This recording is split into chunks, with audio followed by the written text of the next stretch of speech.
My mom and dad looked like they had seen a ghost, while my aunt announced, "And in comes the bastard." I was shocked to hear her say that. I know she did not like me and mostly ignored me when we were in the same room. But I got angry and asked her to repeat what she said. My dad quickly stopped her, but no, I wanted to know why I should be grateful for it. So I asked what was going on. No one said anything for a while.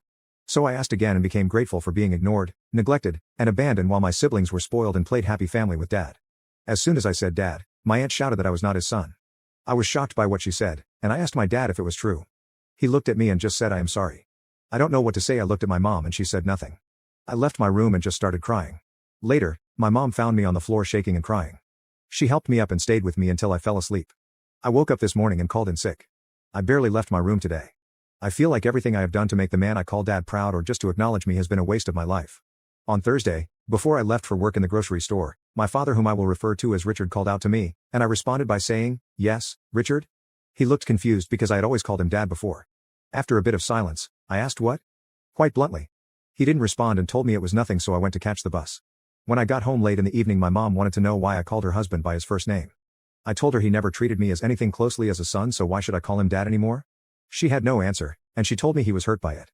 I wanted to scream when she said that. I told my mom that I couldn't get over the fact that for all these years how I had been treated and neglected by Richard and his side of the family. And she watched it happen, and I need to know why.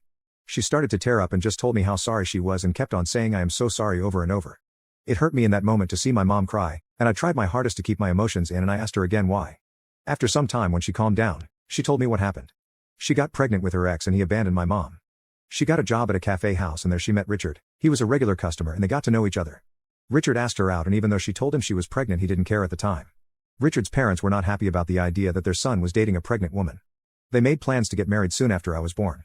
Richard never showed any interest in me when I was born, but my mom lived with the hope that one day he would. After hearing all of that, I didn't know what to say for a while. I asked her why Kay was hurt by me calling him his first name. For the past few years, he has been living with this guilt and he has been afraid to confront it. So when I called him by his first name, he realized that he had lost me.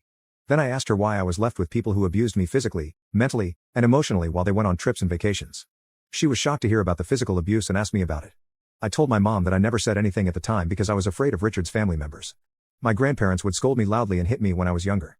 My aunt never spoke to me unless she needed a favor, only to then go back to ignoring me and told me to stay in the guest room. When I was 14, my father took the family on a 2-day trip to Croatia. He left me with his older brother. He asked me to go to the store to buy some stuff.